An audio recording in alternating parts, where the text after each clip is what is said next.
They say when the assassins found him, they cut off his hands and nailed them to the Senate door. The hands that had written against tyranny, the voice that refused to stay silent. Cicero had warned them, a republic doesn't die overnight. It dies slowly when its citizens trade virtue for comfort and courage for convenience.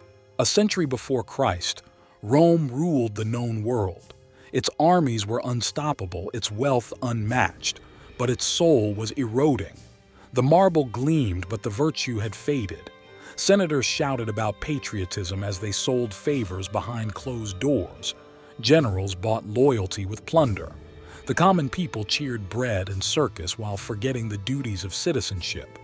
It was a city that no longer believed in itself. Into that chaos came Marcus Tullius Cicero, a provincial outsider from Arpinum, born without noble blood, armed only with intellect, discipline, and an unshakable belief in justice. He studied law, mastered rhetoric, and climbed Rome's ranks not through family, but through force of character. He believed Rome could still be saved, not by legions, but by law. Philosophy in the Forum. As a young man, Cicero immersed himself in Greek philosophy. From Plato, he learned that justice begins in the soul, that a disordered heart creates a disordered state. From Aristotle, he learned the power of balance, that virtue lives between extremes and liberty requires reason. But Cicero was not content to teach these ideas in quiet halls. He would bring philosophy into the forum, into the Senate, into the heat of politics. He studied under Philo of Larissa, the last great teacher of Plato's academy, who told him that truth and virtue must walk hand in hand. Cicero took that lesson to heart. He called philosophy the art of the good and the just, and said that wisdom without courage is decoration, admirable, but useless. He carried those beliefs into the courtroom, where his words could make or break the powerful. His voice filled the Forum Romanum, steady, eloquent, righteous. Even his rivals admitted. Rome had never heard a mind so sharp paired with a conscience so unyielding. By the time Cicero reached the Senate, the Republic was sick. The law had become a weapon of the ambitious. Elections were bought. Decrees were traded like coin. He asked, if the law bends to power, what remains of freedom? Law above all men. His answer shook Rome. True law, he wrote, is right reason in agreement with nature, unchanging and eternal. No senate, no emperor, no mob could rewrite what was right. Justice, he said, was not the creation of men but part of the design of the world. Even rulers stood beneath it. This became Cicero's greatest contribution, the idea of natural law. He taught that there is one moral order binding all people, all nations, and all times, and that any human law violating it is no law at all. In an age of corruption, that was radical. It was also the foundation of Western liberty. Cicero believed liberty required restraint. Freedom, he said, is participation in self-government. A free people must first rule themselves. Freedom without virtue becomes license, and license leads to tyranny. The welfare of the people, he wrote, is the highest law. But he meant more than comfort. He meant conscience. A nation that values pleasure over principle will soon have neither.